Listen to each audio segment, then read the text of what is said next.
everybody. This is Coach Stacy, and I am here with Coach Allie, and you are back in Mindset 101, week 2. This week, we are talking about such an important concept, and Coach Allie is going to teach you all about it. Okay, so last week we learned how to separate our circumstances from our thoughts, right? So our facts versus everything going on in our brain about those facts. And this is so important because our thoughts actually create our feelings. We, What? I know the circumstance doesn't create your feelings, the thought creates your feeling. And we are all so surprised by this because we think that back handspring back layout, remember the back handspring back layout from last week? We all thought that created all of our feelings about it. I felt discouraged about it. Stacy's feeling excited about it.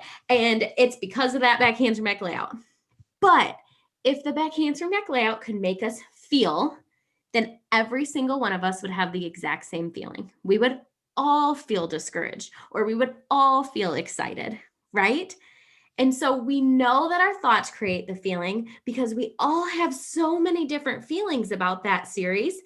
And we all have so many different thoughts about that series. So let me show you that list again that Stacy and I came up with last week that had a list of a bunch of thoughts.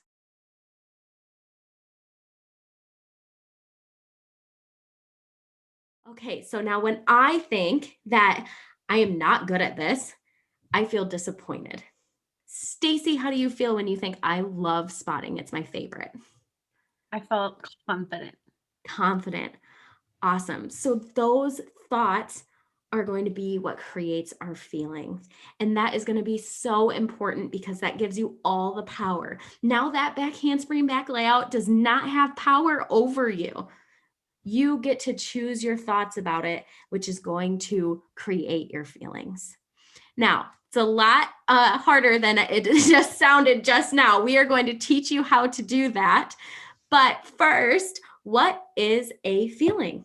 Okay, so I want to explain this by emotion versus a sensation. So, like, let's say you're about to do a back handspring back layout on beam, and you think, I'm nervous to crotch the beam, okay, or to split the beam. And that is going to create a feeling of fear. At least it does for me. When I think I might split the beam, I feel afraid, okay?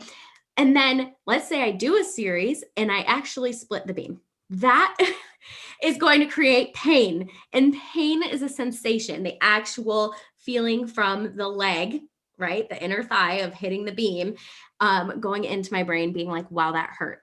So the feeling is actually starting in your brain, right? From that thought, and you get a chemical release into your body. It can feel like a vibration. Sometimes you feel it in different places. If you feel nervous, sometimes people feel it in their stomach or in their chest or all different parts of your body. And that is your body's reaction to that emotion that creates action. Okay, so it's actually sending a chemical release, a hormonal release in order to get your body ready for action. Okay, Stacy, what does this mean? So there's different things that we've been taught to do with those emotions. So our body is all prepped for action. It feels these physical sensations. And we've been taught to do 3 different things with those feelings or those emotions, those sensations. One of them is to resist them, right? We always want to, like, especially anything that we view as a negative emotion or an emotion we don't want to feel, or an emotion that we're afraid of what we'll do from the reaction from it, we try to resist it. And the best way I think about that is if you were standing in a body of water like a pool and you had a beach ball in front of you and you want that beach ball to go away. That's what we do when we resist the emotion, right? We want the emotion to go away. And so we push it down and we push it down and we push it down and we get it under the water so that we can't see it anymore. The thing is, we think that we're pushing it down and it's going away, but it doesn't. It's still right there, and we still have to keep holding it down and holding it down and holding it down. And eventually we run out of that energy to hold it down, and it pops back up, right? And it's always this intense, like, you've all done this before. It just like pops back up, right? And so our experience of the emotion is actually the most intense version of it, because it got more intense and more intense and more intense the more we resisted it. The second thing then that we would do when it pops back up is then we react to it, right? Sometimes we react to the emotion without resisting it. But the second thing that we know how to do with an emotion or with that feeling in our body is that we take action from it. We cry when we're sad. We yell with joy. We punch something if we're mad. We, if we're afraid, we get paralyzed and we cower away. Like, we actually take an action from that emotion. The third thing that we do is we try to run away from the emotion. We do something called buffering when we create a space between us and that emotion. So pretend it's the beach ball and we like push it as far away from us as we can, and we create a space. And we do that by releasing another hormone into our body called dopamine. This hormone helps us feel happy and good. And so we do something that causes us to feel happy and good for the short while in order to numb out that negative emotion we're trying not to experience. The thing is that it will when we react to the emotion, we often take actions that we don't want to be taking. When we resist the emotion and when we run away from the emotion persists. It stays there, and it usually intensifies because we're focusing on it. Anytime you focus on something, like, it gets more and more and more intense. So we're focusing on it, and it intensifies and it intensifies and it gets stronger and stronger and stronger. So none of those are great ways to deal with a negative emotion or an emotion that you don't want to be feeling, or an emotion that you don't want to take action out of. Like, let's say you're at a meet and you're feeling nervous. And it's okay to feel nervous, but you don't want to take action out of that nervous because you're not going to perform very well, right? And so the thing that we can actually learn to do is allow an emotion. We can let the emotion be there. So if we go back to the beach ball, if the beach ball is just floating in front of us, we just let it float. Just a beach ball. It's not a problem. There's nothing wrong with the beach ball being there. It's not hurting us. It's just a little beach ball. We can allow a little beach ball to be there. Maybe we fold the beach ball up and we kind of take it with us. We just let it be there and we open ourselves up to it, and it's not a problem. A few things that I like to do in order to think about that is sometimes I imagine myself with the beach ball, with the emotion, in a really beautiful, serene lake. And I let the beach ball float there in a place of peace. I'm just happy to be in the lake. Beach ball's not a problem. I know, maybe I'm in an ocean, whatever's beautiful to you. Just like let the emotion be there in a place of peace. Another thing is you could describe the emotion. You can describe it in two different ways. One, you could describe it like you're describing it to a Martian who's never experienced an emotion before. And you're like, okay, it feels like my neck feels a little tight, or I have a pit in my stomach, or, my temples are throbbing. Or you can express the emotion like with creative words. Like, what shape is it? What color is it? Is it hard or is it soft? And what these things do, the reason that they work is because they're opening you up to the emotion. You're opening up and letting it in, and you're looking at the physical response of the emotion. So you're kind of giving your body a break from the chemical release of that emotion from your thoughts, and you're just focusing in on the physical body experience that you have with the emotion. So you open up, you allow it in, and then you focus on your physical experience of the emotion. And when you do that, the emotion often dissipates. Now, here's the thing. When you do it for the purpose of the emotion dissipating, when you're like, okay, I am going to allow this emotion to be there so it will go away, you're actually still resisting. So you have to do it with the intention that the emotion can stay there as long as it wants to be there. So we like to use an acronym we called NOW. We like to use the word NOW to focus us on how to actually do this. So Allie, I am going to walk you through the now process to process an emotion. Awesome. So, tell me, the first thing is you notice and name the emotion. So tell me, name the emotion. I'm going to go with annoyed. Annoyed. Yes. So what I want you to do is I want you to close your eyes and you're going to not focus on your external, but you're actually going to look into your body and tell me how annoyed feels inside your body.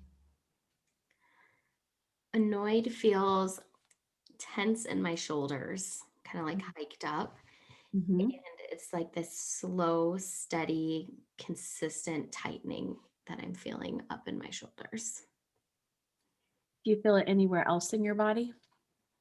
A little bit in my stomach, but I'd say it's really concentrated, like up in my arm, shoulder area. So let's just focus in on that shoulder area. I just want you to focus on it.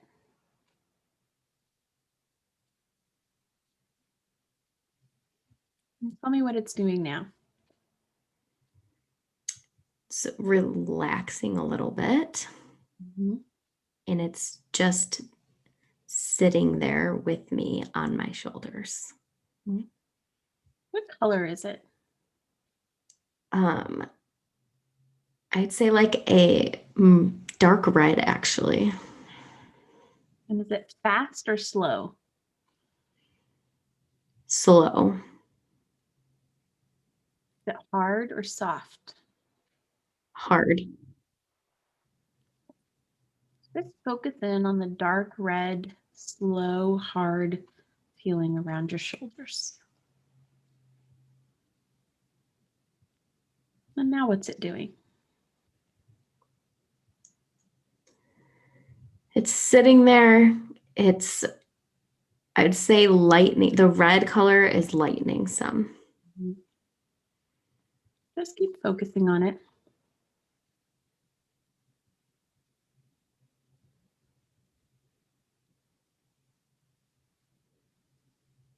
Now what's it doing? It's feeling softer. It's still slow. It's feeling softer and lighter red. Yeah. And if we keep going, eventually we'll probably move to another part of your body. But for sake of time for the video, I'm going to pull you back out of processing the emotion. Good job. Thank you. So when you process it, sometimes it can feel a little bit intense, right? Tell me how it felt. Um, Definitely intense because I felt like when I focused on it originally, there was like this rush, almost like more of it there. Like it got like harder and more intense because I like had to focus on it. And then like once I like realized that I mean, that's all that it was, right? Like nothing else was happening. It was like Yes. slowly able to like, I mean, I literally felt like up in my shoulders, like beefy. And I felt like it was able to like weight was being lifted. Yeah.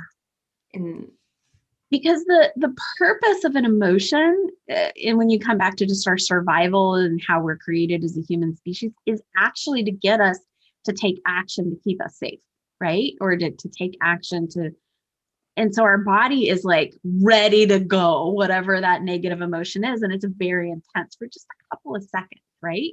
yeah. And how does that feel compared to when you just allow yourself to like be annoyed all day? You just kind of like don't feel annoyed, just chill, just don't feel annoyed. And then it like eventually just like comes out and you like yell at somebody, or tell me the difference between that. Um, well, I can actually tell you that I was feeling pretty annoyed for similar reasons the other day, and I did not process the emotion. I know how, chose not to. And I did. It was just like other little, like smaller things that usually don't make me feel annoyed made me feel really annoyed. Like the shower curtain being left open or like a sock on the floor. I'm like, that shouldn't be there. And so it definitely was like intensified and shows up in places where it doesn't normally show up for me, which gets like feels more out of control and confusing, Yeah. rather than just like noticing it's there, it's just like, okay, that's We fine. didn't get a chance to process all the way through, but how do you feel right now? Oh, it's so much better. It's usually intense for just literally a couple of seconds. Mhm. And I mean, 10 at the most. Like it's just a couple of seconds. And then it immediately starts softening or feeling a little less intense. And then it generally, a lot of times for us, it kind of processes downwards. Like sometimes it'll start in our head and it'll go all the way to our toes. Like you literally go all the way through. And you don't have to always do this process, but it's helpful. And so the N is name it, notice it, name it. The O is observe it. How does it feel in your body? I also like to say open up and own it. This is annoyed. This is how annoyed feels. I feel annoyed. And you just kind of open up to it. You own the emotion. And then the W is you witness it. You watch it. I also like to say you ride the wave because a lot of times it feels like a wave that goes through your body from top to bottom, sometimes side, but usually from top to bottom. And you just kind of ride the wave. You just watch it with curiosity and openness, no judgment against it. And then it usually dissipates from your body and you feel so much better. A lot of times I feel it like I started breathing deeper. I don't know if you could tell during that. I could feel it and it feels like I'm breathing it through. Mine doesn't always feel like it's coming down as much. I do like, I mean, I start relaxing and it's sinking and stuff, but too like just like breathing out of me Yep. You feels just kind of, yep. So that's actually why kind of the deep breathing exercises that a lot of us do, the square breathing or Mhm. just different breathing exercises can help because it's literally causing you to like open up and relax and like expel. Um, and so when you are able to process the emotion using the NOW acronym, Allie and I took some time. Sometimes, like you're by the talk bucket, you can do this. You don't have to be showing anything externally to process an emotion. It's all just about focusing your mind inward, naming and opening up to the emotion, and then observing it physically in your body and then watching it go through. You don't have to go to the bathroom and be in a private place. You don't have to wait till you're home in your bedroom. You can do this anywhere, anytime. But if you feel like you can't, you still can do the first step, which is just naming it and opening up to it. And even that in of itself is often enough to help it begin to dissipate and to not take action out of it. When you keep resisting it, eventually you will take action out of it. When you run away from it, eventually you'll take action out of it. And you have all of the negative things from running away. When you react to it, you take action out of it. And when you don't want to take action out of it, just opening up and allowing it to be there helps that physical response kind of calm down. And then you can move on to take action out of a different emotion. And I keep saying taking action out of it because here's the thing. I know you don't want to feel your emotions. Well, why is it so important that we learn how to do this? I was literally just going to say that. You, as athletes, I know you're sitting there right now and you are like, you crazy ladies. Right now, if I am feeling disappointed or stress or fear, I'm just going to pretend like that's not there at practice and I'm going to fake positivity and then I can cry it out when I get home. Right? Like, I don't want to actually deal with an emotion. But you guys, it is so, so important because, like Stacy said, you take action out of your feelings. Your feelings actually fuel those actions. That chemical release is happening, getting ready for you to take action. So, in those moments, let's say when you're feeling nervous and you take action out of nervous on a flight series, let's always bring it back to this flight series. Sometimes you rush it. You're doing things like not stepping in all the way. You're not getting your arms back like you need to. You're not actually doing the things that you need to do to make your series like you know how to. And so when you are using the feelings for your actions, you have to be able to know how to, one, process the ones that aren't getting you the results that you want, and two, to generate the ones that you do want. And practicing feeling those positive emotions too is an amazing feeling. They're easier to generate when you know exactly what it feels like, where it's at in your body, what color it is, what thoughts create that. I mean, because now you know, oh, I feel confident when I believe that I can do this and I know that it's true and it is yellow and it's in my chest and it is like this amazing thing. So being able to process through that negative one rather than resist it and be able to generate the ones that you do want to take action out of is going to be key to success in your athletics. So I promise you do want to feel your feelings. I promise you want to actually process your emotions and start being observant of them. And so that daily work that you're already doing, right? You're doing your thought downloads or your word vomit, whatever you're calling it. And you're still circling your C's and underlining your T's. If you have struggled with this at all, remember you have 30-minute sessions with us. So make sure you're getting help. We can teach you. We can tell you if that is truly a circumstance. So just try, and any questions bring to us. But I want you to do that same thing. And then I want you to pick out maybe 3 or 4 thoughts, specific thoughts. And then I want you to tell us, what feeling are you feeling from this thought? What feeling is coming from this thought? So you can start learning how each feeling is coming from each different thought that you are having.